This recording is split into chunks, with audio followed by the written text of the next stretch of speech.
뭐 안 그런 적이 없겠지만 지금의 미중 관계 그리고 미국의 대외 정책 조금 심각하다고 저는 생각합니다. 실제보다 훨씬 더 과장되어서 나타나고 있고 기본적으로 미국인들이 내재하고 있는 뭐 우리 기독교인들도 그런 생각을 많이 하고 있죠. 좀 메시아 사상이라 그러나요? 미션 사상이라 그러나요? 꼭 세상을 선과 악으로 나누고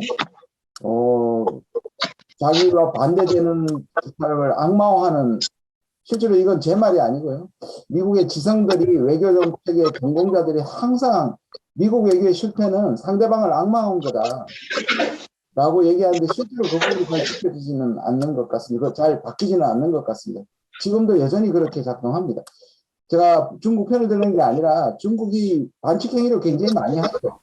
북한도 반칙 행위를 많이 하고 도발도 하죠. 그러나 결국 그것과 전쟁하지 않는다면 그들이 반칙 행위를 하지 않는 방식의 실용적인 접근을 행하는데 늘 그 정당성을 확보하기 위해서 상대방을 악마화하는 것이 문제를 계속 어렵게 했던 거라고 생각합니다.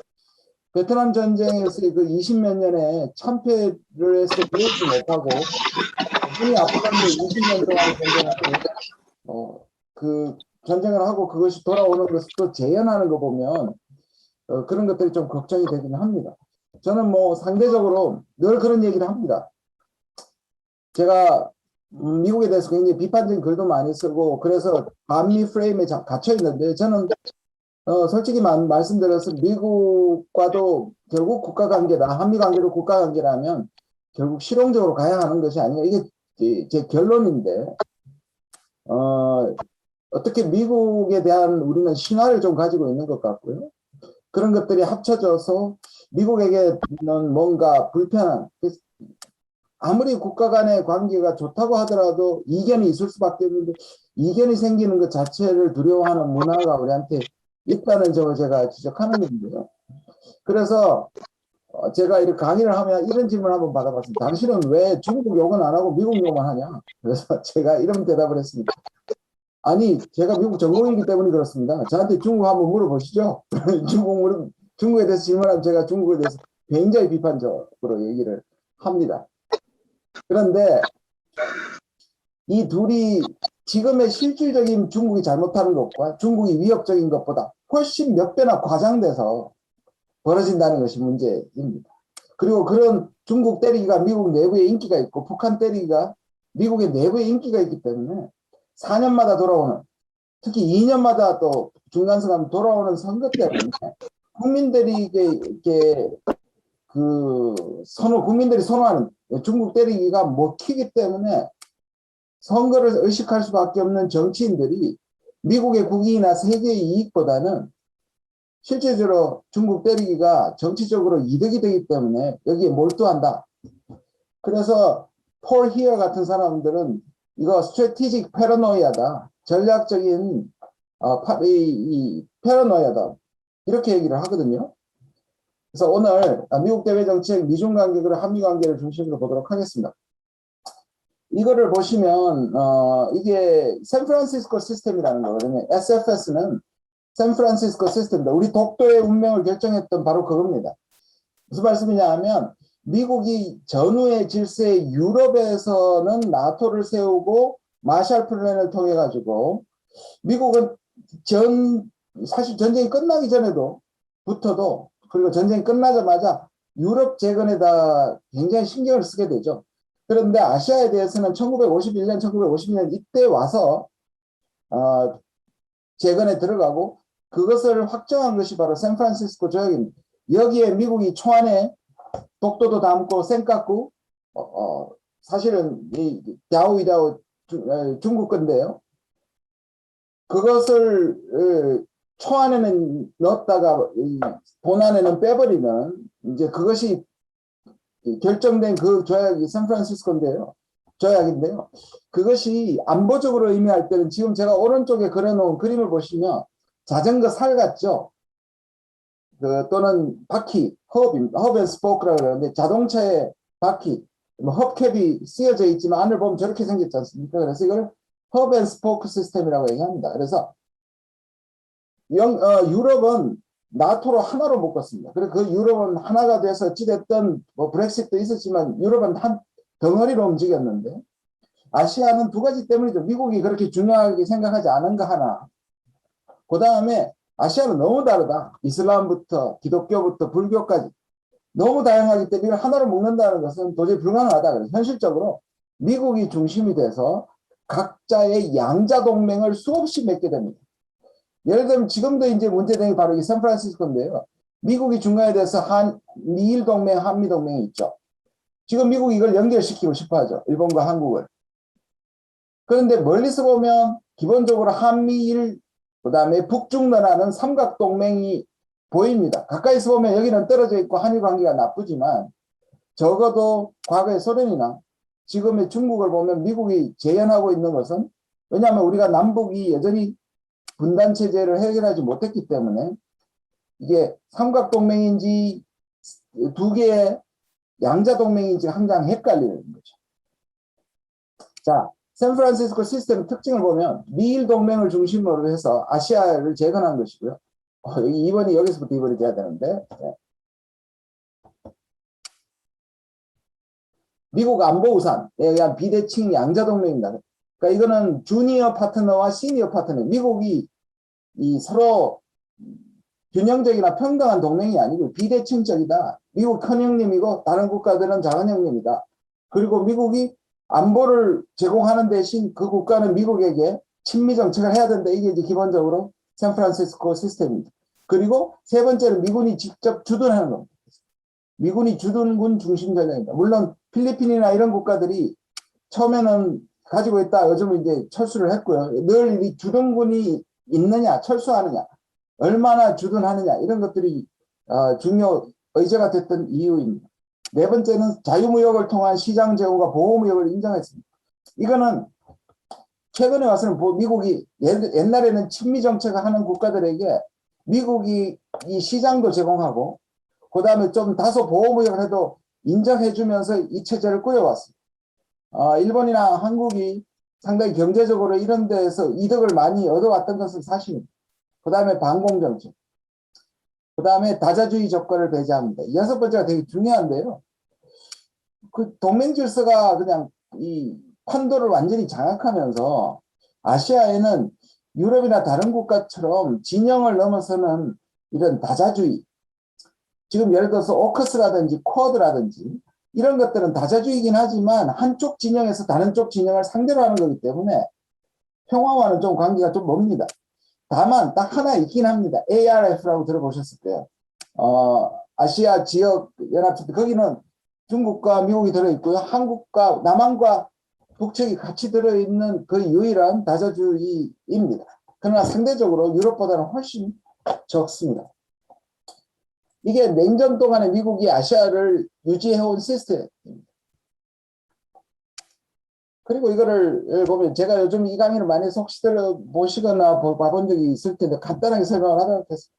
지금 30주년이 됐습니다. 탈냉전. 1991년 12월 26일에 소련이 붕괴가 됐습니다. 지금 다음 달이면 딱 30년이 됩니다. 2021년 30년. 그동안에 두 개의 큰 메가 트렌드가 작동을 합니다. 이 앞부분은 우리가 한 15년, 20년 전에 가장 많이 들었던 얘기가 바로 세계화였습니다. 글로벌리제이션. 글로벌리제이션은 물론 문제가 많습니다. 경제 선진국들이 약소국들을 개발도상국들을 착취하는 구조이기도 하지만 어찌됐든 이때는 국제기구나 그다음 시장이나 무역이나 자유무역이나 하여튼 국가 전체가 세계 전체가 협력하는 분위기였습니다. 그리고 거기 꼭대기에는 유니폴라 모먼트, 일극 체제였습니다. 미국이 소련이 붕괴되면서 한 체제가 된 거죠. 북한과 알바니아 정도만 빼고는 사실 거의 다 이 시스템 안에 들어오게 된 거죠. 그런데 어느 순간부터 이 두 번째 메가 트렌드가 생겼습니다. 지금 우리가 겪고 있는데요. 아주 호전적인 민족주의. 글로벌리제이션과 상대되는 말로 프래그멘테이션이라고 그러는데요. 각자 도생, 파편화 이렇게 번역될 수 있을 것 같습니다. 따지고 보면 브렉시트는 그러니까 EU는 글로벌리제이션의 현상의 하나죠. 나라까지 하나가 되겠다는 거고. 그런데 브렉시트는 주요 국가가 떨어져 나가는 겁니다. 그리고 그 떨어져 나가는 것의 논리적 근거가 뭐냐면 make Great Britain again, great again. 그러니까 그리고 트럼프는 make America great again입니다. 그러니까 이게 국가의 이기주의, 파편화, 백인 민족주의 이런 것들이 작동하기 시작한 겁니다. 1991년에서 2001년은 미국의 세기라고 10년이라고 볼 수 있죠. 미국 자체가 엄청나게 번영을 하고 세계적으로도 번영을 합니다. 그런데 그 미국의 위상이 9.11 테러와 2008년 월스트리트, 미국의 지도력의 가장 기본이라고 할 수 있는 신자유주의 경제가 엄청나게 흔들리게 되는 거죠. 이걸 겪으면서 뒤 후반부는 아직도 저는 이 두 가지 트렌드가 겹치고 있다고 생각합니다. 그러나 힘이 쏠리기를 글로벌리제이션에서 프래그멘테이션으로 넘어간다. 그리고 2019년과 2020년은 이런 메가 트렌드를 테스트하는, 시험하는 두 가지 사건이 있다. 하나는 코비드예요. 코비드가 뜬금없이 왜 테스트냐면 코비드가 팬데믹이고 이게 소위 말하는 글로벌 아젠다거든요. 한 나라 혼자서 해결할 수 없는 문제입니다. 그리고 이것은 글로벌리제이션은 세계화된 초연결 사회가 전 세계를 빙빙 돌면서 이 문제가 해결되지 않죠.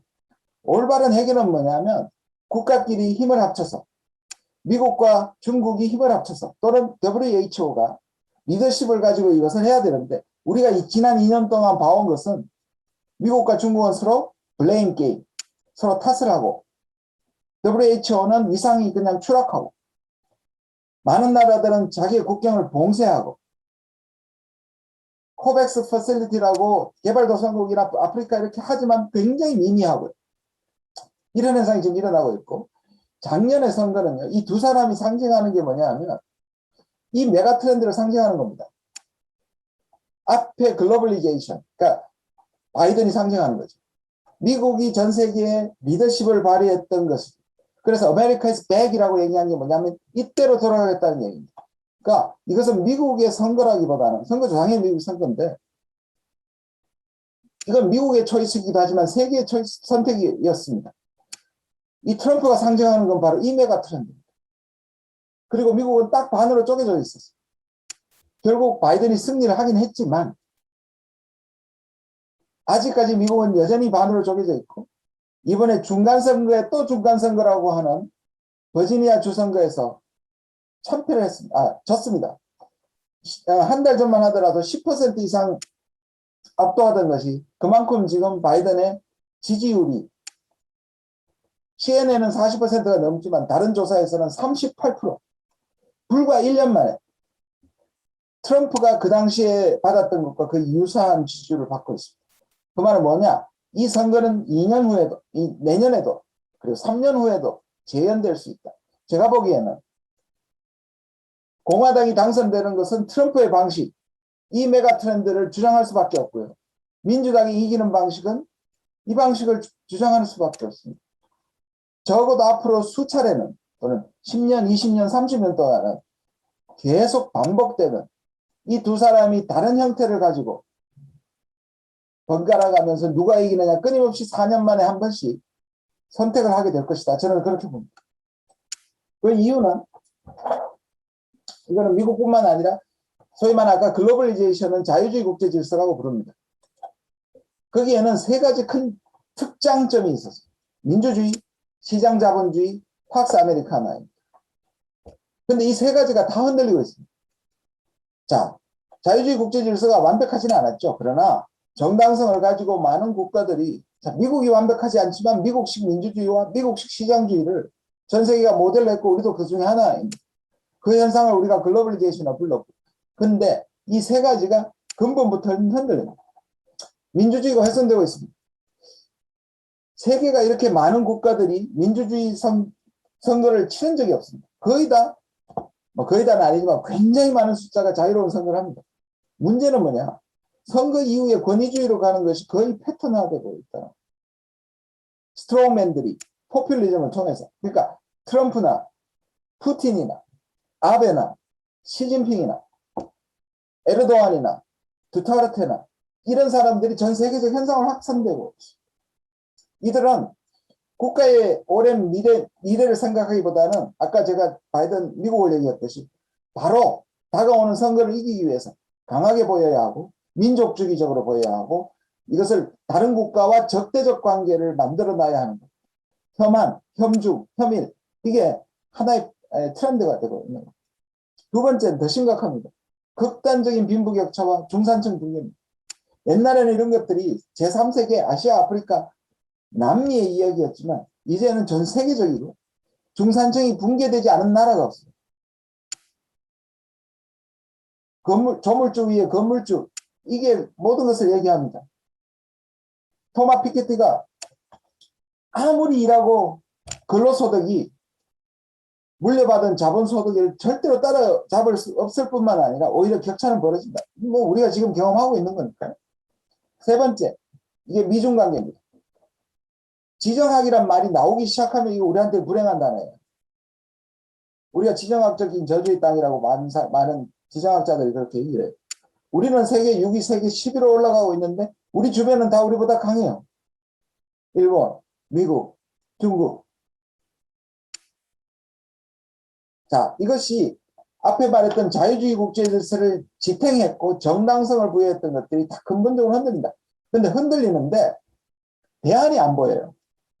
다음 체제가 보여야 되는데 아까 말한 두 가지 메가 트렌드가 부딪히기만 하고 그 다음에 대안이 잘 보이지 않는다는 거예요. 그래서 우리는 그걸 뭐라고 부르냐면 뉴노멀이라고 불러요. 또는 탈진 시대라고 불러요. 그러니까 비정상 상태가 계속되고 자 아까 본 것만 보십시오. 민주주의가 문제가 있는데 민주주의를 다른 걸로 대체할 게 없어요. 그렇죠? 뭐 중국은 자기 체제가 낫다고 얘기합니다. 근데 중국식으로 받아들일 수는 없는 거예요. 자, 시장 자본주의가 극단적인 빈부격차인데 그럼 이걸 벌릴 수가 없어. 사회주의를 못 가죠. 부분적으로 복지나 기본소득을 얘기하지만 근본적인 문제 해결이 아니에요. 자, 팍스 아메리카노. 저는 미국이 중국을 완전히 압도하거나 중국이 미국을 제치거나 또는 미국과 중국이 협력하는 관계는 앞으로 20, 30년 동안 없다는 게 제 견해입니다. 그러니까 다 흔들리는데 다음이 안 보여요. 그래서 나온 말이 뉴노말이에요. 뉴노말을 어떤 사람들은 새로운 정상으로 넘어갔다고 해석하는데 그건 잘못된 해석이에요. 이거 뭐냐면 노말은 그러니까 노말처럼 굳어졌는데 비정상이라는 뜻입니다. 그러니까 해결이 돼서 정상으로 넘어가는 게 아니고 다음 체제로 넘어가는 게 아니라 비정상의 상태가 계속되다 보니까 이게 정상처럼 보인다. 그래서 새로운 형태의 노말이다. 이런 뜻입니다. 밑에 있죠. 그래서 그 특징이 비정상 상태의 장기화, 혼재, 혼란, 분노의 집단화, 혐오와 피해, 낙수 효과 이런 거죠. 자, 그 다음에 탈진실이 뭐냐면 이거 또 우리가 매일 겪고 있는 겁니다. 기본적으로 다음 대안과 미래가 보이지 않다 보니 진실보다 입장, 사실보다 의견, 팩트보다 페이크. 옛날에 뉴스를 틀면 뉴스가 그냥 다 사실이었잖아요. 근데 뉴스 스스로도 팩트 체크를 해야 할 만큼 수많은 비진실, 탈진실과 우리가 살고 있습니다. 선거가 다가오면 채팅방에, 단톡방에 어마어마한 근데 그것들이 나중에 거짓으로 나중에 확신돼도 아무 소용이 없습니다. 이미 사람들한테 영향을 끼칩니다. 또 하나 여기에 트라이벌리즘이라는 말이 있습니다. 그 우리나라 이상한 학자가 종족주의라는 거 다른 거를 썼는데 그거 말고요. 진영을 넘는 대화가 되지 않는다. 옛날에는 대화를 해가지고 상대방을 설득시킬 여지가 있었고 타협할 여지가 있었는데 내부에서만 통용이 되고 자기 진영에서만 통용이 되고 자기 진영에서 아무리 틀려도 받아들여지는 아주 그런 심각한 상황입니다. 그렇게 되니까 이런 상황에서는 어떤 지도자나 미국이나 한국이나 세계가 다 똑같습니다. 선동을 잘하는 지도자가 권력을 잡게 되어 있습니다. 자, 그 다음 보겠습니다. 2020년 미국 대선입니다. 이거 뭐 앞에서 설명했던 부분이기 때문에 저는 트럼프가 4년 후에 재도전 가능하다. 이제 3년이죠. 가능하다고 생각합니다. 유나이티드 스테이츠 왜 가능하냐? 아까 말했던 것처럼 그 이유 때문입니다. 요즘 미국에서 유행하는 말이 있습니다. 착한 트럼프면 선거 당선은 따놓은 당상이다. 무슨 말이냐면 트럼프가 그렇게 코로나 같은 거 조그만 성의만 보였더라면 재선에 실패하지 않을 것이고요. 트럼프처럼 저렇게 과격하지 조금 착한, 약간 착한 또는 마드리 트럼프, 좀 온건한 트럼프가 나타나면 공화당 무조건 이긴다 할 정도. 그래서 이 사람이 다시 나올 건지 안 나온다더라도 지금에서 공화당이 정권을 잡기 위해서는 트럼프와 매우 유사한 선거 공약과 정책을 해야 한다. 약속해야 한다. 작년에 선거 때 이 말이 미국에는 5개 위기, 우리는 한국에서 뭐, 헬조선이라는 얘기를 나왔고 했었는데, 미국도 5가지라, 스페인 독감 이후에 100년 만에 보건위기, 대공황 이후에 90년 만에 경제위기, 1960년대 흑인 민권 이후에 60년 만에 인종위기, 남북전쟁 이래 최악의 정치적 분열. 그래서 USA가 아니라 DSA다. Divided Nations of America. 역사상 유례없는 기후변화의 위기.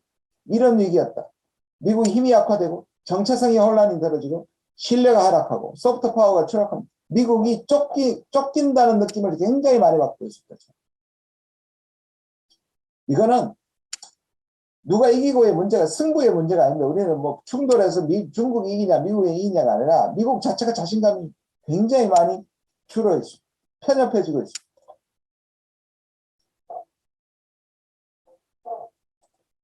네.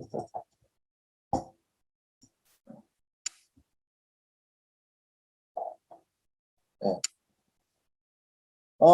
이게 2016년입니다. 두 가지를 보시면 좋은데 일단 트럼프가요. 이겼을 때 6,290만 표입니다. 졌을 때가 7,300만 표입니다. 1,000만 표가 더 얻었고요. 물론 우편 투표가 활성화됐기 때문이긴 합니다. 그걸 하나 보시고 여기 보시면 아마 이것 때문에 밤새신 분들 꽤 있을 텐데 미국 선거 때문에 자 이겼을 때 미시간, 펜실베니아, 그 다음에 위스콘신 이렇게 3개로 이게 뭐냐면 소위 말하는 러스트벨트입니다.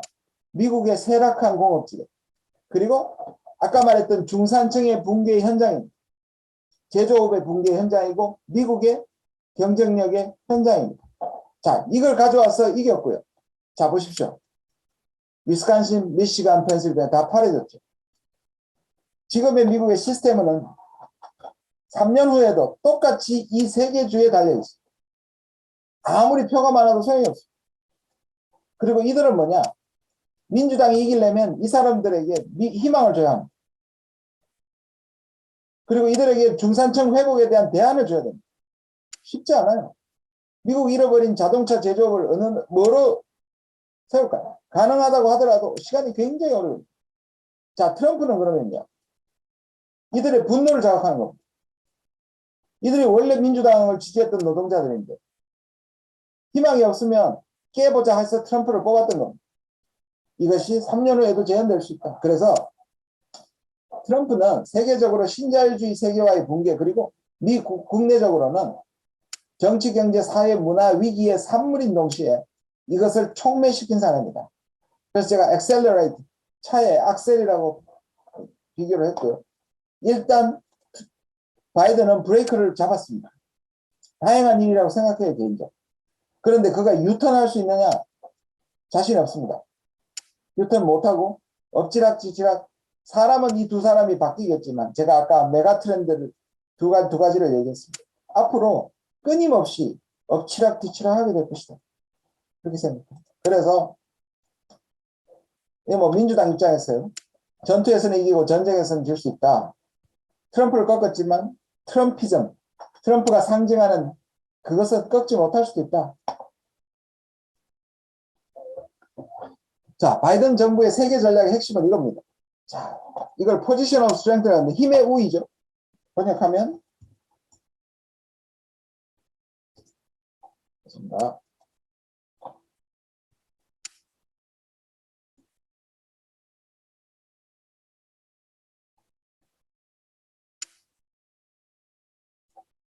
자, 힘의 우위 전략입니다.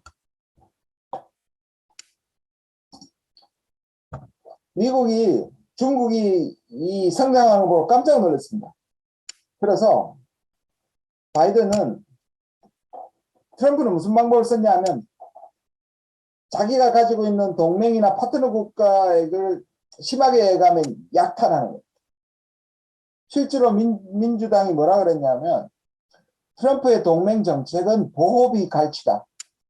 마치 갱들이 그 구역을 지켜주고 보호비 갈취하는 영화에 자주 나오죠. 우리나라도 건달들이 보호비 갈취하죠. 아예.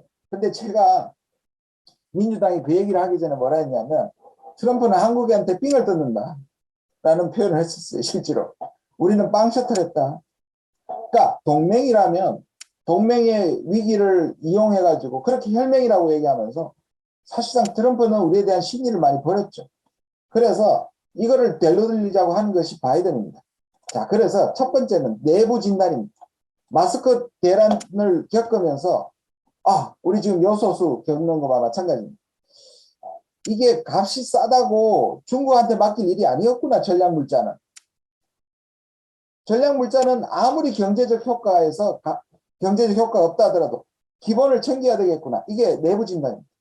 그래서 마스크부터 핵무기까지 미국이 자기 자체 진단을 해가지고 자기를 혁신하겠다는 게 내부 진단이고요. 두 번째는 아까 말씀 동맹연대입니다. 트럼프는 약탈했지만 우리는 같이 간다. 동맹은 우리의 자산이다. 세 번째가 가치 외교입니다. 소련이 그랬듯이 지금 중국이 그랬듯이 인권, 민주주의, 자유 이런 것들로 미국의 세계를 다시 회복한다. 이 세 가지가 소위 말하는 힘의 우위 전략이라고 부릅니다.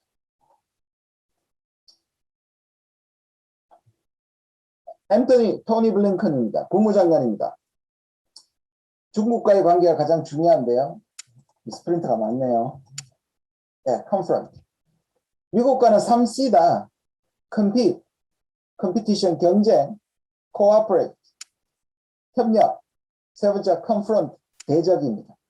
그래서 중국과는 과거의 소련과는 대적밖에 없었지만 지금의 중국은 미국과 워낙 상호 연관되어 있기 때문에 복합적 관계다. 그래서 특히 코어포레이트는 뭐냐? 분명히 적시를 했습니다. 세 가지입니다. 기후변화, 팬데믹, 핵 비확산 이 세 가지를 협력하겠다는데 중국은 그럽니다.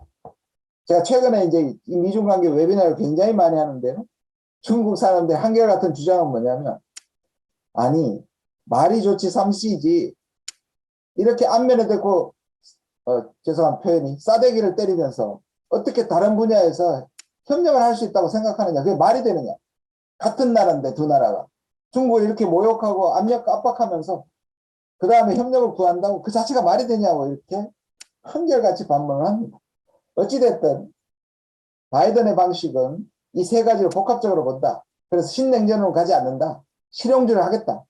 때릴 건 때리고 협력할 건 하겠다. 뭐 이런 말이죠.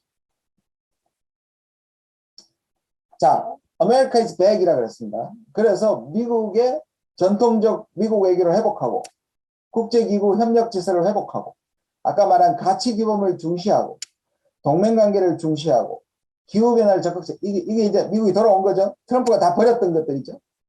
그런데 한 가지는 그대로 이어집니다.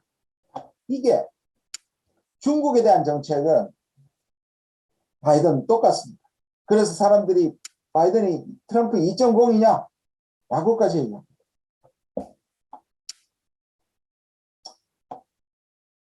그 이유가 있습니다. 세 가지 이유인데요. 미중 전략 경쟁은 바이든과 시진핑의 개인의 문제가 아니고 구조적 문제입니다. 미국이 압도적으로 지배했던 그 세상 가고 있습니다. 이건 아까 말씀드린 것처럼 누가 이기고 그런 게 아닙니다. 그러니까 그래서 우리가 이 전략 경쟁이라고 말했습니다. 물론 보통 신문에서는 뭐 패권 갈등, 패권 충돌 이렇게 얘기하는데 학계에서는 전문가들 사이에서는 아예 이제 딱 고정이 됐습니다. 패권 경쟁이라고 얘기하면 일단 중국이 반발을 합니다. 아니 우리가 언제 경쟁했는데 일방적으로 미국이 우리를 두드려 패는데 라고 얘기합니다. 이 전략 경쟁은 굉장히 객관적이고 보편적인 용어입니다.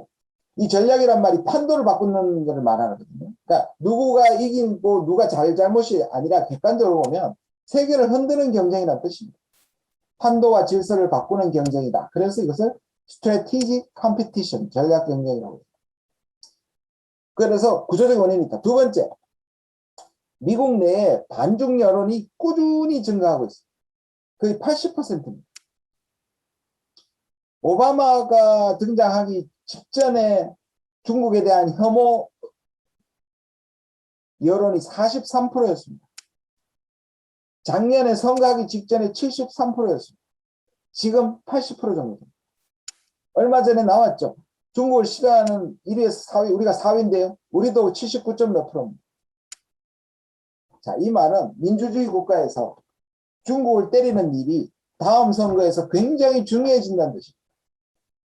그러니까 중국과 미국이 사이가 나쁜 것을 훨씬 더 나쁘게 만드는 역할을 하고 있습니다. 세 번째, 대외 전략을 결정하는, 특히 지금 바이든은 그래도 말은 세게 하지만 국무부는 실용적으로 가려고 하고 있습니다. 그래서 아까 말한 것처럼 중국하고 협력할 부분도 있다고 얘기하는데, 국방부에 있는 사람들, 군부, 전략가들은 중국을 이참에 확실하게 제압하고 확실하게 때려 눕혀야 된다고 생각하는 사람들이 있습니다. 자, 미중 전략 경쟁, 통화, 무역, 체제, 기술 전쟁, 특히 기술 전쟁이 엄청나죠. 근데 밑에 숫자를 보시면 60 플러스는 뭐냐면 미국이 아까 말했던 포지션 오브 스트렝스, 미국의 힘의 우위를 확보하기 위해서 동맹국가, 파트너 국가와 협력해야 되겠다는 그 숫자입니다. 미국이 전 세계에 갖고 있는 파트너 국가와 동맹의 지위를 가지고 있는 국가가 60개가 조금 넘습니다. 110은요, 중국을 무역 1위로 하고 있는 국가들의 숫자입니다. 어마어마하게 많죠. 근데 이것이 서로 다른 국가가 아니라 거의 60개 국가가 이 110개 국가와 중첩한다고 보시면 됩니다. 그 중에서도 최악의 비율로 우리가 극단적인 불균형을 갖고 있는 것이 한국이죠. 그러나 전 세계가 끼어있다. 여기 하나를 더 제가 봤네. 군사 충돌도 떠오르고 있습니다. 자, 그 다음 넘어가세요. 자, 미국 내부에 지금 중국에 대해서 어떤 정책 스펙트럼을 갖고 있느냐 합니다. 자, 여기 보시면 굉장히 중국을 포용할 수 있다. 기능주의. 그래서 중국의 변화를 유도할 수 있다. 이 사람들이 누구냐면 바로 키신저가 이끌었던 사람입니다. 1970년대 덩샤오핑하고 손을 잡고 소련을 견제하기 위해서 미국과 중국이 손을 잡았습니다. 그리고 그때 대전제는 뭐냐? 소련을 견제하는 것도 있었지만 중국이 자본주의를 받아들이면 리버럴 인터내셔널을 아까 말했던 자유주의 국제질서로 들어오게 될 것이다. 민주화가 될 것이고 자유시장 경제에 들어올 것이다. 결론? 틀렸다. 또는 결론? 속았다. 그게 미국입니다. 그래서 키신저를 비롯한 소위 상하이 학파라 그럽니다. 상하이 학파. 완전 쪼그라들어 버렸어요. 아무도 이제 그 받아들이지 않습니다. 제일 우측에 있는 가장 강경한 이들은 전쟁을 불사하고라도 중국을 지금 제압하지 않으면 안 된다고 얘기하는 초강경파들입니다. 네오콘들입니다. 실제로 네오콘들이요. 아프간 전쟁을 했을 때, 이라크 전쟁을 했을 때 내부에서 이라크와 아프간 전쟁을 간단히 끝내고 다음은 중국이라는 플랜을 이미 갖고 있었는데 아프간과 이라크에서 너무 많은 시간과 그걸 소모하면서 그때 중국을 절호히 굴복시킬 수 있는 절호의 기회를 놓쳤다. 이게 지금 판단입니다. 자, 그러면 이 두 개가 남죠. 근데 이런 사람들은 아직까지는 그리고 지금 바이든 정부에서는 아주 소수만 있겠죠. 이거는 아주 극단적인 네오콘 볼튼 같은 사람들입니다. 그러면 지금 미국의 중국은 이 두 가지 중에 하나입니다. 자, 왼쪽 여기보다는 훨씬 더 강경하지만 뭐냐면 국제기구를 통해서 시간이 걸리더라도 중국의 반칙 행위를 잡아나가면 중국이 지금까지 반칙 행위로 이렇게 바짝 따라왔지 정확하게 규칙을 지키게 만들면 중국은 미국과 격차가 벌어질 수밖에 없다. 이게 지금 적어도 토니 블링컨이나 바이든의 생각입니다. 가장 주류가 됩니다. 근데 내부에 또는 국방부에 인권, 가치, 이념 공세, 대방까지. 그래서 중국과 중국을 전방위적으로 압박해야 된다. 중국을 계속 자극합니다. 아직까지는 제가 보기에는 여기가 우세합니다. 그러나 내재하는 이쪽으로 가게 되면 상당히 불안한 상황이 올 수도 있다. 이렇게 생각합니다. 자, 중국이 미국의 리더십을 경제력, 기술력, 군사력으로 엄청나게 쫓아오고 있습니다. 뭐 거의 다 따라왔죠. GDP 불과 4년 후에 미국의 90% 수준까지 따라갑니다. 자, 이거 보시면 AI, 양자 컴퓨터, 뭐 자율주행, 블록체인, 사이버 보안, VR, 버추얼 리얼리티 이런 분야에서 거의 미국이 양자 컴퓨터 하나 정도 빼고는 다 1위입니다. 양자 컴퓨팅도 시험은 중국이 먼저 했습니다. 군사력 마찬가지. 중국이 3위인데요. 그래서 제가 보기엔 2위라고 봅니다. 왜 3위라고 했을까? 그거는 러시아가 압도적으로 갖고 있는 핵무기 때문입니다. 중국은요, 기본적으로 핵에 관해서는 방어적 태세를 유지해 왔습니다. 중국이 미국을 향해서 공격적인 대륙간 탄도탄의 숫자의 비중이 적고요. 싸울 일이 없다고 생각했기 때문에. 공격을 해왔을 때 방어적, 그래서 한 3, 400가밖에 없었어요. 숫자도 적고 ICBM은 적고 3, 400개는 이스라엘이 갖고 있는 숫자와 거의 비슷합니다. 중국의 지금의 군사력과 공격에 비해서 작죠. 근데 최근에 미국이 몰아붙이면서 중국이 핵무기를 엄청나게 빠른 속도로 지금 늘리고 있습니다.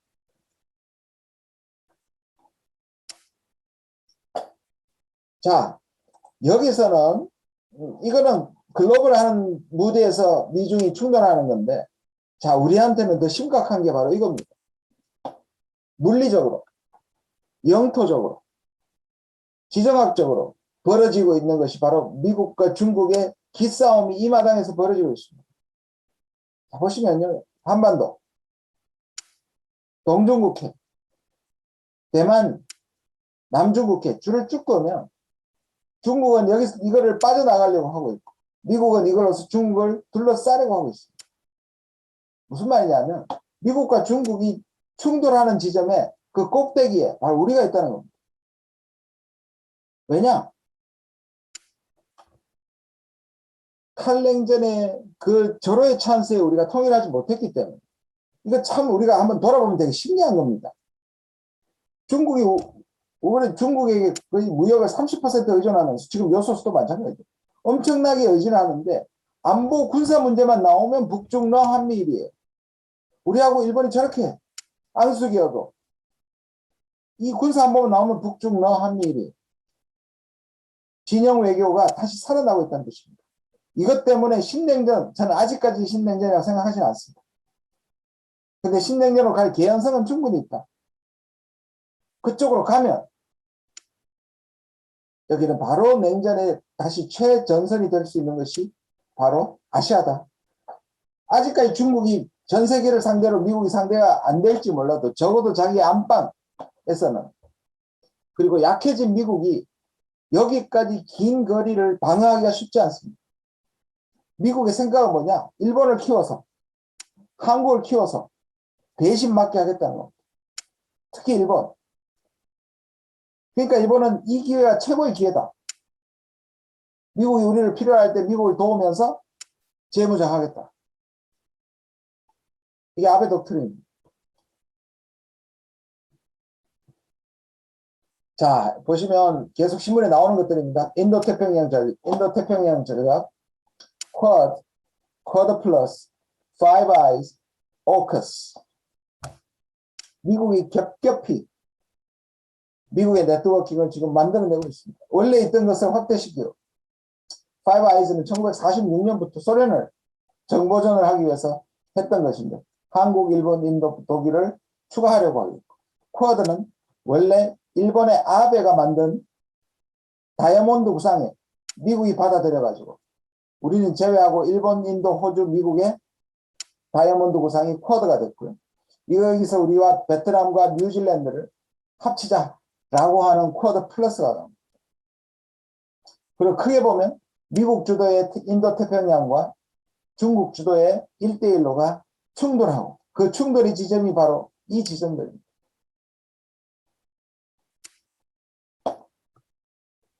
그 중에서도 미중 하이테크 전략의 경쟁은 굉장히 심각합니다. 다음 시대에 4차 산업의 주도권을 누가 잡느냐에 따라서 판도가 달라지기 때문에 지금은 미국의 기술, 미국의 원천 기술, 미국의 플랫폼 위에서 중국이 장사를 해왔습니다. 그러니까 미국이 그걸 규제할 수 있죠. 그렇죠? 화웨이 규제하고 반도체의 장비 중국에 그거 사지 마라. 최근에 반도체 기업들 불러가지고 백악관에서 회의를 했습니다. 또 최근에는 삼성 이런 기업들이 매출을 어디다가 하느냐. 겉으로는 그것이 지금의 배터리 반도체 부족 현상에 대한 현상 파악이라고 얘기하지만 그거 다 뒤지면 뭐가 나오겠어요? 우리 삼성이 뭐가 제일 많을까요? 하이닉스하고. 중국에다 팔아먹은 게 다 나오는 겁니다. 그러면 미국이 나중에 중국 팔지 말라고 나올 수 있는 거죠.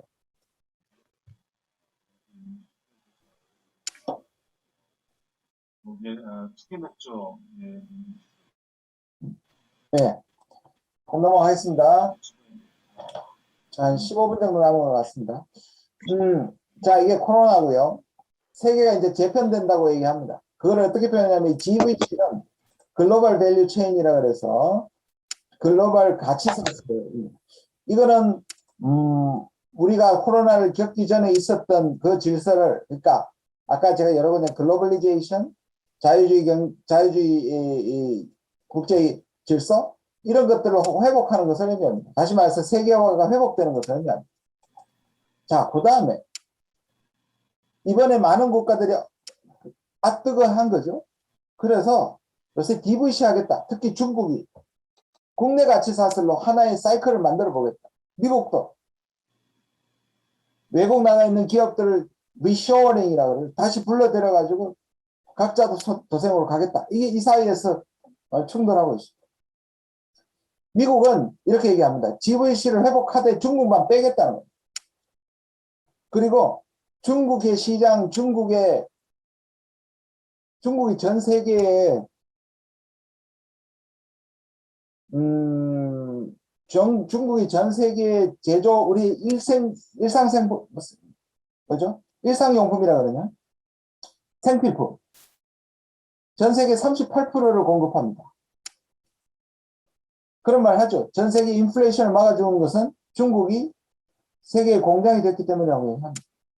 그래서 중국을 죽이면 미국도 당장 영향을 받죠. 그래서 인도가 뜨는 겁니다. 인도가 제2의 중국으로 대처하려고 하는 겁니다. 근데 미국의 뜻대로 잘 안 될 가능성이 있죠. 세 번째를 RVC라 그럽니다. Regional Value Chain. 이거는 지역이기도 하지만 비슷한 국가들끼리 연대하겠다는 겁니다.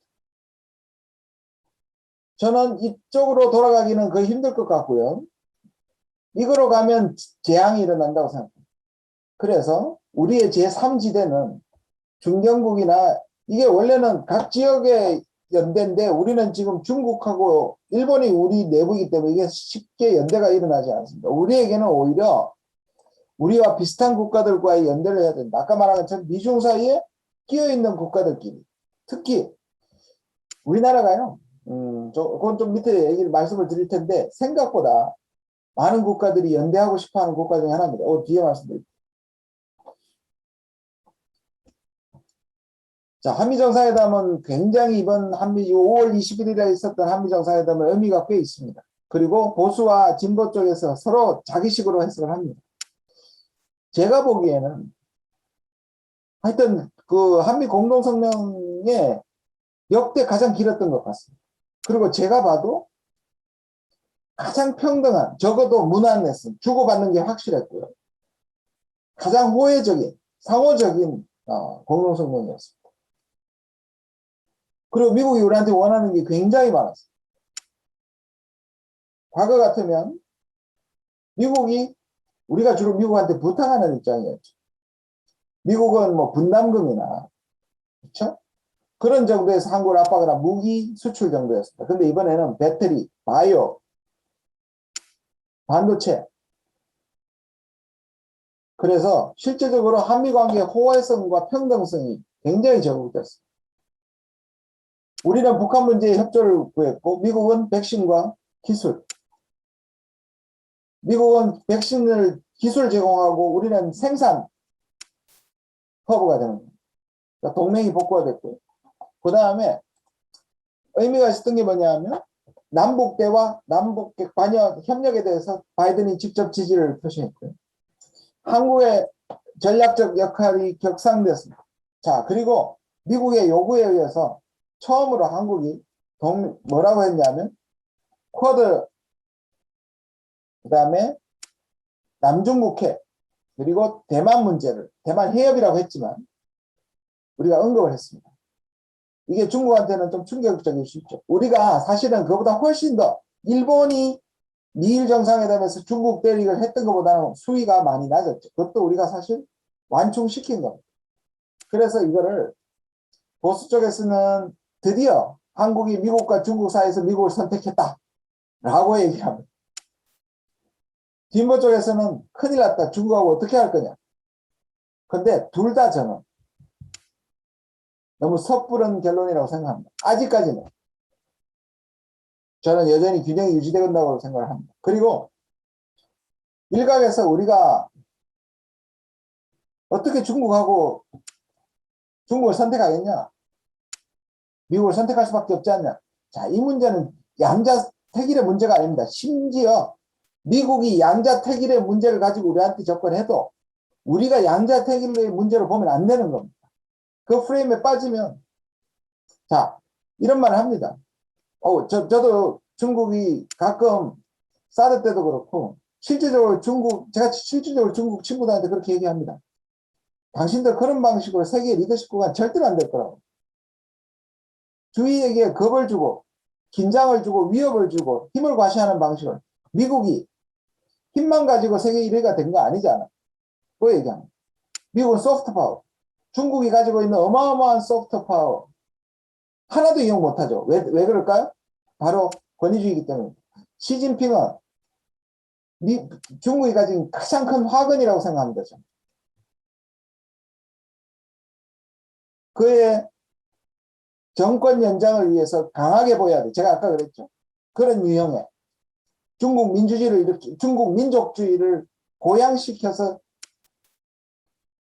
그래서 시진핑이 지금은 미국한테 일방적으로 당하고 있지만 중국 역시 미국과 대결 구조를 통해서 시진핑의 권력이 강해지게 되어 있습니다. 미국도 그 많은 문제를 해결하기보다는 중국 때리기가 훨씬 가성비가 좋은 정책이 됩니다. 자, 조금 너무 어두운 얘기만 했는데 저는 우리에게도 엄청난 잠재력이 있다고 생각합니다. 여기 보시면 저는 우리나라가 G7 정도에 있다고 봅니다. 따지고 보면 우리는 OECD 국가 안에 들어갔고요. 김영삼 정부 때. 그 다음 G20에 들어갔죠. 이제 G7까지 온 것 같습니다. 그래서 실제로 이번에 G7에 초청을 받았는데요. 영국과 미국과 많은 나라들이 한국을 G10으로 정식 G7, G10 국가로 받아들이기를 주장하고 있지만 일본이 막고 있습니다. 그런데 아마도 당분간 일본 반대 때문에 못 들어가겠지만 매년 초청받는 국가가 되리라고 생각합니다. 일단 보시면 1인당 국민소득이 한국이 소위 말하는 그 구매력 기준으로 이미 일본을 추월했고요. 1인당 국민소득 이탈리아를 또 추월했습니다. 작년에. 우리가 지금 이제 GDP로 10위권이고요. 근데 이제 이거보다 더 중요한, 군사비, 우리 세계, 군사비는 8위고요. 군사력은 우리 6위입니다. 저는 그리고 G7 정도 되고, 좀 양보해서 G8이라고 칩시다. 한 4, 5년 안에 5위까지는 잘하면 5년에서 10년 안에 5위까지는 쉽게 치고 올라갈 정도의 잠재력을 갖고 있습니다. 왜 그러냐? 미래를 결정할 분야가 네 가지 분야라고 얘기합니다. 하나는 물질, 그 다음 반도체, 그 다음에 바이오, 그 다음에 배터리입니다. 이 네 가지가 미래의 4차 산업에서 살아남을 수 있는 국가가 많게는 15개 정도 되고요. 경쟁력을 갖출 수 있는. 적게는 10개 정도 되는 거예요. 우리는 그 중에서 굉장히 강한 경쟁력을 갖고 있습니다. 하나만 없어요. 물질이란 부분 히토류 같은 거 써야 돼요. 히토류가 17개 광물에 대한 얘기인데요. 그것만 없고 세 가지를 다 가지고 있습니다. 세 가지를 가지고 있을 뿐만 아니라 전부 세계 5위권, 5위 안쪽에 있어요. 원천 기술은 갖고 있지 않지만 핵심 고리들을 다 갖고 있습니다. 그래서 제가 뭘 말씀드리냐면 우리가 미국이나 북한 문제에 너무 매몰되어 있지 않고 외교력을 확대하면 이 불안한 세계 속에서도 우리가 도약할 수 있는 시대다. 진짜로 외교력이 필요한 시기가 왔다 그렇게 생각합니다. 예, 제가 이제 친북 반미 좌파로 특히 자리매김하게 된 것이 바로 제가 원래 3월 29일 날 낸 책 때문입니다. 이게 이제 영원한 동맹이라는 역설 때문에 이게 이제 어떻게 현직 차관급인 국립외교원장이 이런 책을 쓸 수 있느냐. 특히 서문에 나왔던 가스라이팅이라는 단어 때문에 제가 하여튼 너무 고생을 했습니다. 하여튼. 예, 종편부터 시작해서. 그리고 제가 국립외교원에 있을 때 매주 화요일 날 엄마 부대가 그 정문에 와서 민족의 반역자 김준영 물러나라고 1시간 동안 외치고 갔었습니다. 저는 정치인은 아닌가 봐요. 사람들이 이제 내가 유명해지고 뭐 무풀보다는 악플이 낫다. 저는 악플이 싫더라고요. 제 책의 요점은 뭐냐 하면 자, 이건 책에다 차마 못 실었던 겁니다. 제가 성숙한 한미관계를 위한 10개명. 첫 번째, 대한민국의 미래의 동맹도 수단이자 변수일 뿐 목적이나 상수는 너무 상식적이죠. 그렇죠? 어떻게 동맹이 우리의 목적입니까? 우리를 지키기 위한 국익을 수단이죠. 한미동맹이 장기화하면서 신화가 되었으므로 건강한 동맹을 위해서는 세속화돼야 됩니다. 이 세속화란 말은 한미동맹은 신화나 종교가 아니라는 뜻입니다. 한미동맹이 아무리 중요해도 대한민국의 국익보다 앞설 수 없다는 상식이 불편하지 않을 정도의 인식을 가지는 것이 세속화. 세 번째, 한미관계의 심화는 긍정적일 수 있지만 군사동맹의 심화는 반드시 긍정적인 게 아니다. 왜? 군사동맹을 정박하게 필요로 한다는 것은 안보 환경이 나빠지고 적이 생긴다는 뜻이기 때문에. 네 번째, 진정한 호혜적 동맹인 관계란 안 할 말은 있어도 못할 말은 없는 관계야. 한국은 미국과의 관계에서 지나친 자기 검열과 소극성을 극복해야 돼. 미국하고도 딜할 수 있어야 돼. 여섯 번째, 미국은 불편해도 확실한 의견을 가지고 접근하면 설득할 수 있는, 제가 경험한 미국은 그렇습니다. 근데 우리는 그런 확실한 의견 자체를 가지고 출발하지 않습니다. 미국을 불편하게 하는 어떤 얘기도 하기 어려워합니다. 미국은 결코 하나가 아닌 다양한 목소리와 얼굴을 가지고 있으며 대부분의 경우 외교 정책보다 국내 정책가 우선합니다. 미국은 2002년 효순 미선 사건입니다. 한국인의 반미 정서를 확인한 이후에 한국 여론의 향배에 대해서 깊은 관심을 줍니다. 이게 우리의 지렛대다. 전작권 한수는 성사만 된다면 한국 위상의 혁명적 변화를 가져옵니다. 미중 전략 경쟁이 향후 수십 년간 대한민국의 운명에 심대한 영향을 끼칠 것이다. 그렇다고 해서 한국이 이들 중에 한 편을 배타적으로 선택해야 될 삼으로 있는 것은 아니다. 지극히 상식적이죠. 제 책의 결론은 실용주의로 가야 된다는 거였습니다. 그런데 제 책을 읽어보지도 않고 미국과 이렇게 이 가스라이팅을 왜 썼냐면 그 가스라이팅은 제가 쓴 말이 아니고 문재인 정부가 북한을 대하는 것이 마치 김정은이 문재인 대통령을 가스라이팅했다. 이 말을 보수의 여러 학자들이나 정치가들이 썼길래 가스라이팅이라는 것은 부모 자식이나 연인들 간에서 아주 일방적인 관계에서 일어난다. 북한이 우리보다 그래서 미국이 우리한테 할 수 있으면 했고 그런 적이 있었다.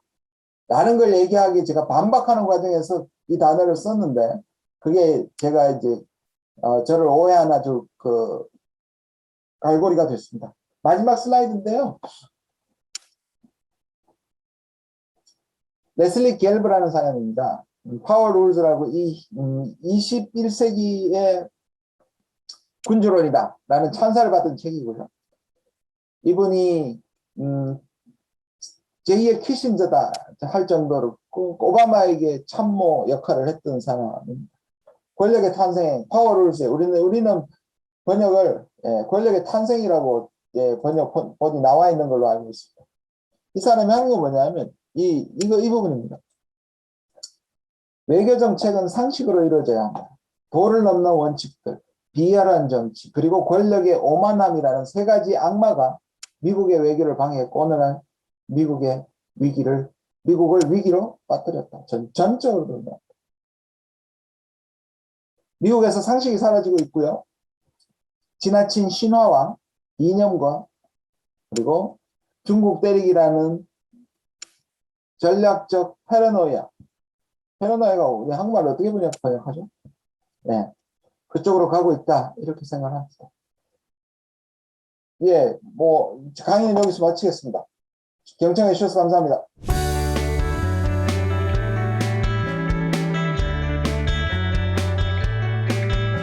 이런 전체적인 어떤 흐름, 세계의 추세, 이런 그 거시적인 안목 속에서 어떤 한반도 문제를 바라보고 남북 관계를 우리가 바라볼 수 있어야 길이 생긴다라는 생각을 하게 됩니다. 제가 이제 먼저 드리고 싶을 질문은 이 미국의 아시아 전략 가운데서 이제 일본을 가지고 계속 중심축으로 전략을 펼쳐왔었는데 우리의 위상이 어느 정도나 달라져 있는 것이고 그것을 대체할 수 있을 만큼의 그 힘을 우리가 가지고 있는지 그게 좀 궁금합니다. 네, 감사합니다. 자, 이제 늘 얘기하는 게 이쪽 약간 경쟁시키는 듯한 것도 있죠. 미일 동맹이 기축이냐, 한미 동맹이 기축이냐. 그래서 코널스톤이다, 린치핀이다. 뭐 이 단어 때문에 린치핀을 이렇게 수레 바퀴를 연결시키는 이 핀 같은 빼면 와르르 무너지죠. 이게 더 중요하다. 코널스톤이 중요하다니까 코너스톤이 4개다, 코너 3개다, 뭐 코너가 여러 개니까 그 중에 하나이기 때문에 한동안 그런 논쟁을 해서 누가 더 중요하다고 그러는데요. 뭐 과거까지 얘기할 필요 없고 지금의 일본이 중요한 이유는 이겁니다. 일본은 미국에 올인을 했기 때문입니다. 그리고 미국의 비전이 지금 중국 때리기라는 일본의 비전이 지금 중국 때리기라는 미국 비전과 딱 맞기 때문에 자, 보시면요. 일본은 그렇게 생각할 수 있죠. 아베 같은 정치인들이 생각하는 건 뭐냐면 지금 미국이 그러니까 트럼프 때 나가는 걸 보고도 더 충격을 받았어요. 왜냐면 트럼프는 빼겠다는 거잖아요. 그죠? 그리고 뺄 수도 있다는 두려움을 일본한테 늘 줬습니다. 그러니까 지금 상황에서 만약에 미국이 발을 빼버리면 일본은 자기를 지킬 만한 힘도 없어지는 거예요. 미국에게 올인을 하면서 살아왔단 말이에요. 근데 중국이 이미 이 영내에서 초강국이 되어 있고 여기서 미국만 빠지면 그러니까 일본의 악몽과 같은 시나리오가 3가지죠. 첫 번째가 미국이 중국한테 지거나 또는 미국이 아시아를 버리거나 또는 미국과 중국이 친하거나 이렇게 3가지가 되면 일본은 중국의 영향력에 들어간다는 위협을 느끼겠죠. 제일 좋은 시나리오는 미국과 중국이 사이가 나쁠 때 미국의 약점을 보충해 주면서 그 명분으로 적어도 재무장을 해 놓으면 앞으로 이런 일이 나도 자기는 지킬 수 있다. 이게 일본의 방법. 자, 미국은 지금 아시아에서 중국을 견제할 세력이 너무 절박하게 필요하잖아요. 그래서 실제로 미일의 가장 밀월 관계는 오바마 때였습니다. 기억하시죠? 한국 보고 아예 과거에 집착하는 민족이라고 수전 라이스가 아주 망발을 했었죠. 그 전까지는 그것도 민주당이 이랬어요. 자, 그런데 앞으로는 좀 달라질 수 있습니다. 뭐가 달라질 수 있냐면은 일본이 이번에 우리 수출 규제 때문에 그러니까 미국도 초조하지만 일본이 굉장히 초조합니다. 아까 제가 4가지 그리고 미래의 경쟁력을 가질 것에 일본이 없습니다. 일본은 반도체, 배터리, 바이오 다 어느 쪽도 경쟁력을 다 잃어버렸습니다. 물론 일본도 다른데 경쟁력을 갖고 있겠죠. 근데 과거 그러니까 한국에 대해서 G7을 막고 쿼드도 우리가 들어간다고 하더라도 일본이 우리가 안 들어오기를 원하고 있습니다. 그러니까 우리를 의식하고 초조하게 느낄 정도로 일본이 그렇습니다. 그래서 우리는 이걸 가지고 미국에게 레버리지로 사용할 수 있어야 된다고 생각합니다. 다 같이 저는 그래서 쿼드나 이런 것들이 미국이 우리한테 요구하기도 전에 우리끼리 우리의 전략을 다 노출해 버리는 게 너무 안타깝기도 합니다. 이제 뭐 전자권 환수하면 제일 좋다 하셨는데 이 어느 정도나 현실성 있는 건지 전자권 환수를 위해서 이렇게 무기를 대량으로 구매하고 있는 건지 참 궁금해요. 그런데 이 전자권 환수를 오히려 미국이 한국 정부에 대한 레버리지로 삼으면서 이 대북 관계나 대북 정책에 있어서 오히려 우리의 약점처럼 잡혀 있는 것은 아닌지. 전자권 환수는 이렇습니다. 오바마 때까지만 하더라도 전자권 환수는 우리가 요청한 것도 있지만 미국이 주고 싶어 했어요. 왜? 그때는 비용 문제였거든요. 한국의 전자권을 가지고 있는 것이 미국에게는 하나의 비용이었습니다. 지금은요? 아닙니다. 자산입니다. 미국식으로 끌고 갈 수 있는 한국의 전자권 환수를 안 해주고 싶죠. 얼마나 꽃놀이 팬데요. 지금은 안 주고 싶어 합니다. 그 사이에 박근혜 정부가 무슨 짓을 했느냐 하면 조건에 의한 전환을 해버렸습니다. 시간을 못 박아도 밀렸는데 조건은 그 조건들을 보면 조건이 자꾸 늘어나고 수백 개가 됩니다. 그 수백 개를 완성하면 한국은 세계 최강이 되어야 됩니다. 그래서 저는 다시 기일로 가져와야 하고요. 시간으로 바꿔야 돼요, 조건은. 두 번째는 이게 너무 빨리 가져오려고 보니까 자꾸 미국하고 타협해 줍니다. 가져는 왔는데 진짜 안 가져온 것처럼 보일 수 있습니다. 그게 뭐냐면 우리가 연합의 사령관이 되는데 그 위에 유엔사가 올라가는 구조라든지 변형된 형태의 미군의 지휘력이 계속 남게 되는 그런 이상한 기형적 구조로 갈 가능성도 많이 남아있습니다. 진정한 의미에서 전자권 환수가 자꾸 어려워지고 있는 상황입니다. 걱정스럽습니다. 네, 여기까지. 한국에 기대하는 바가 점점 많아졌잖아요. 그래서 미국에 줄 건 주고 한국은 이제 종전선언 같은 걸 받을 수 있는지 대답을 구합니다. 우리가 아깝죠. 왜냐하면 뭐 종전선언 좋아요. 근데 이제 우리가 아깝다고 말씀드린 게 뭐냐면 종전선언은 사실 트럼프가 6월 12일 김정은한테 앞에 나와 있는 4가지 합의안 외에 한미 군사훈련하고 종전선언을 약속을 했습니다. 구두로 약속을 했고요. 실제로는 미국이 약속을 어긴 거죠. 군사훈련은 취소가 아니고 축소를 한 거고 북한이 계속 주장하고 있습니다. 트럼프는 그걸 약속했기 때문에 자꾸 그 문제를 회피했고요. 그럼 이 문제에 대해서 최근에 한미 정상회담에서 그 판문점과 싱가포르 회담을 추인을 했습니다. 그러니까 북한이 그래서 묻고 있는 거예요. 그 추인이 겉으로 나와 있는 공개 합의만 추인한 거냐, 비공개까지 추인한 거냐고 지금 북한이 묻고 있는 겁니다. 그래서 지난번에 김여정이 나왔을 때는 한미 군사훈련 취소를 얘기했고요. 우리는 바로 닥쳐서 그냥 해버렸고요. 이번에 묻는 건 종전선언입니다.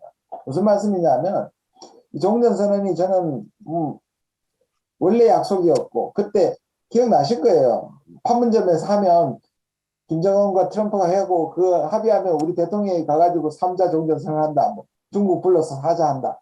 아니면 심지어 싱가포르 갔는데도 우리 대통령이 마지막 날에 간다 안 간다를 소문났던 기억이 나실 겁니다. 그때 약속했던 것들입니다. 이 약속을 지키는 차원이 돼야 되는데 자꾸 미국은 상으로 준다고 생각해요.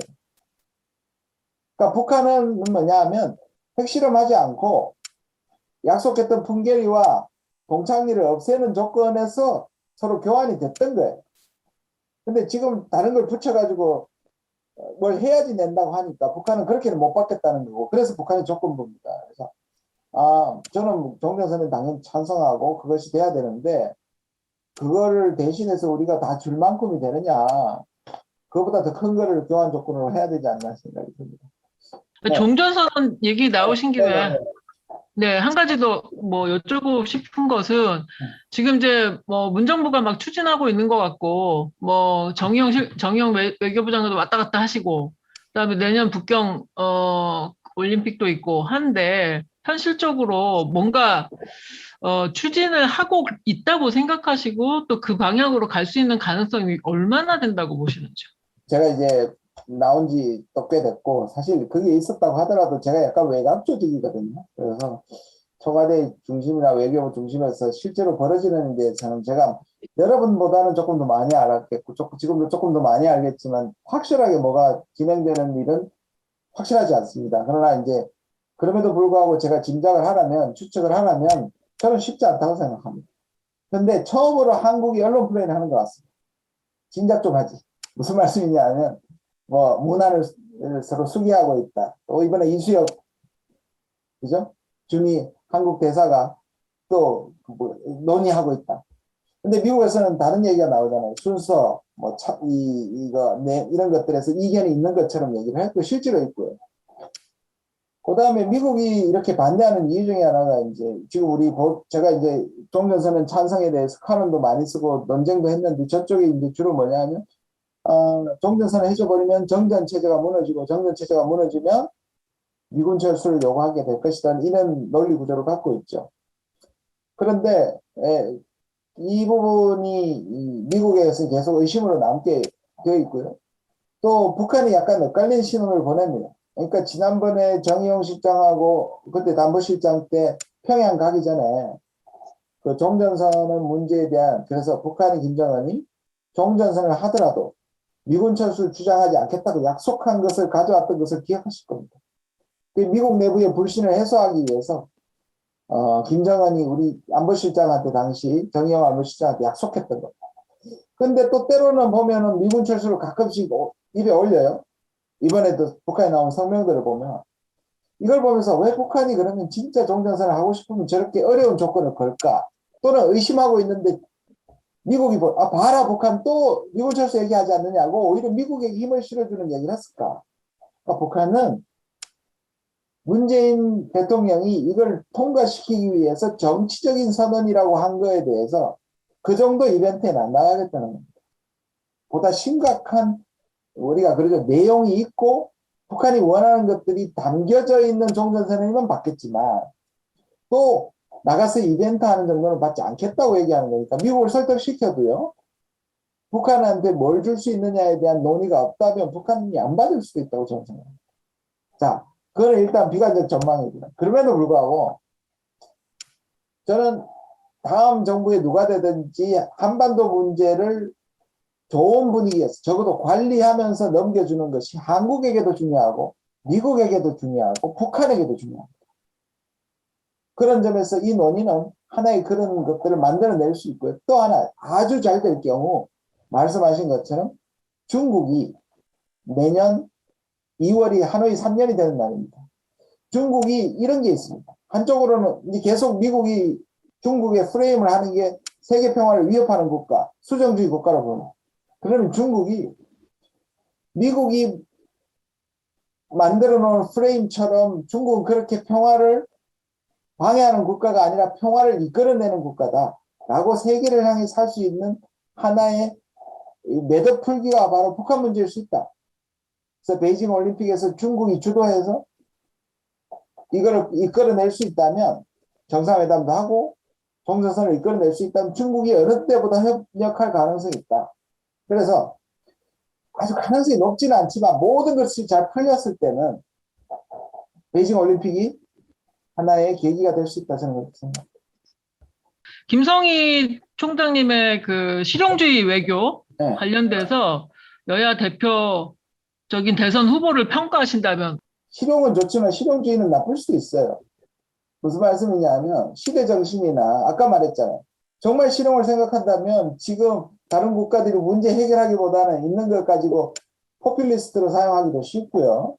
저는 시대 정신을 자각한 다음에 그러나 그런 이념 논쟁이나 거대 담론의 논쟁에 빠지는 게 아니라 되는 것부터 하는 거죠. 그럼 예를 들어서 이런 겁니다.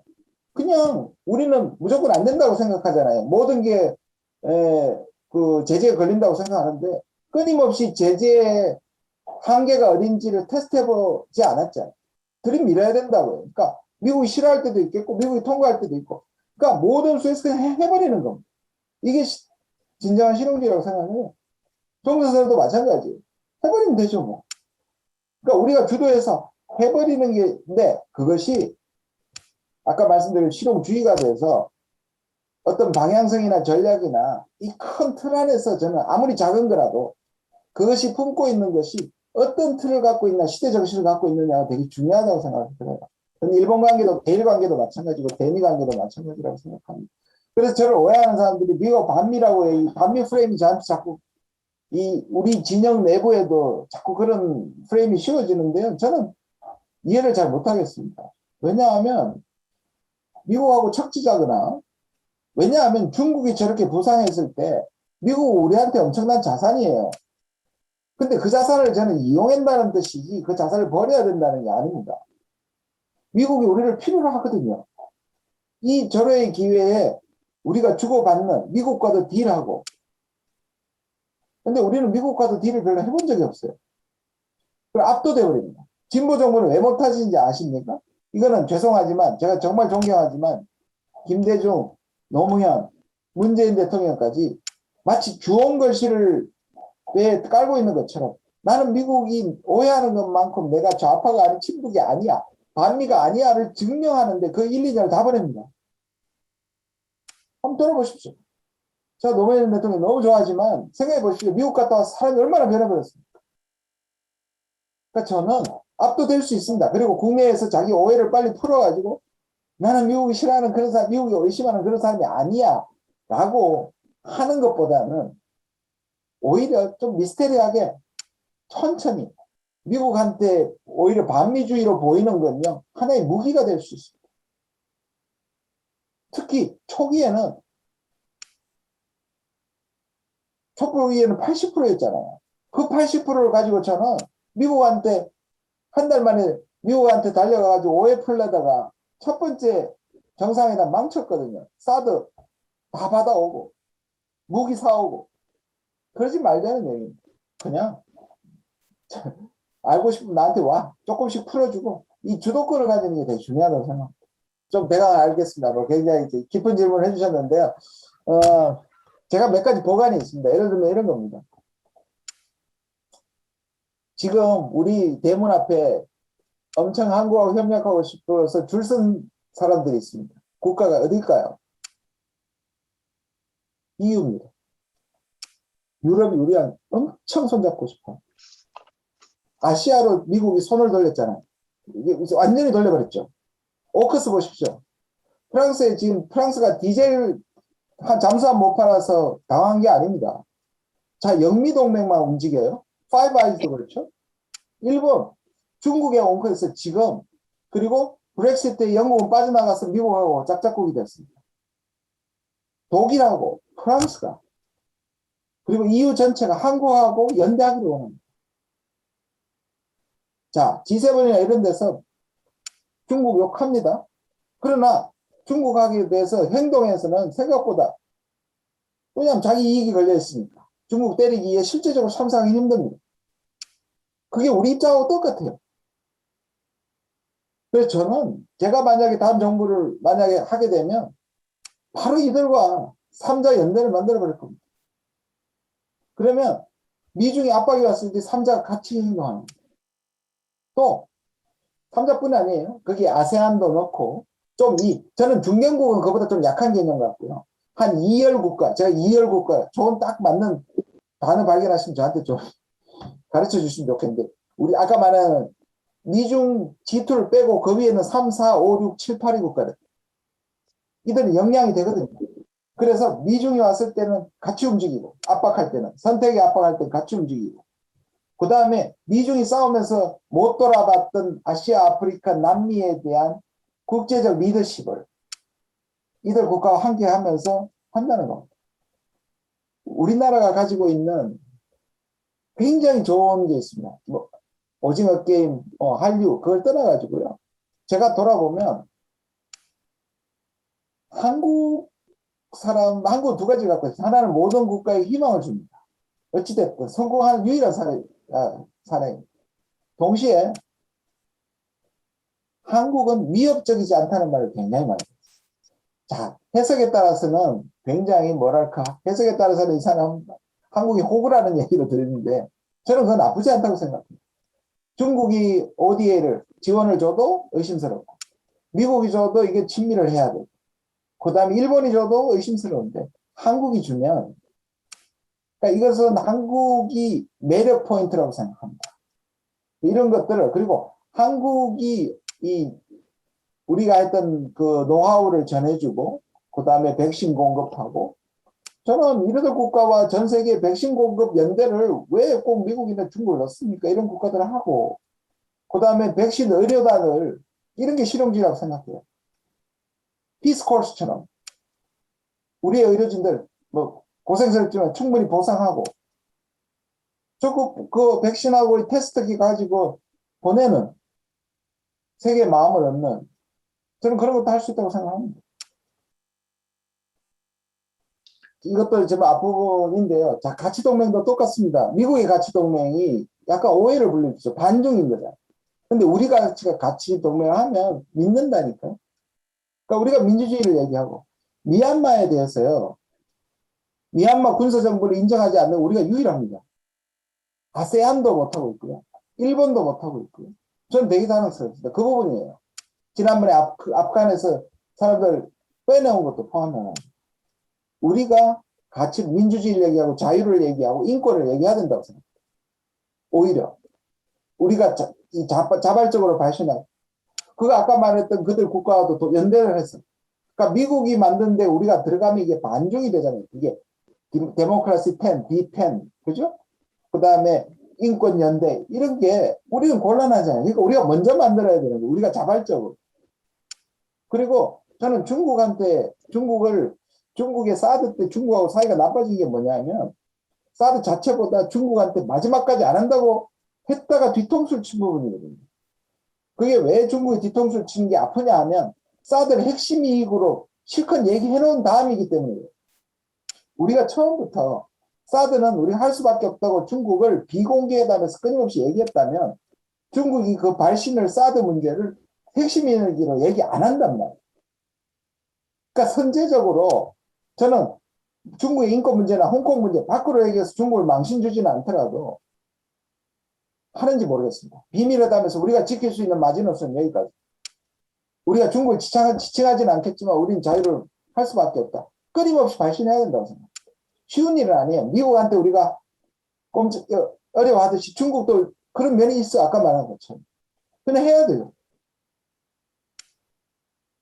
근데 그렇게 하려면 같은 편이 필요해요.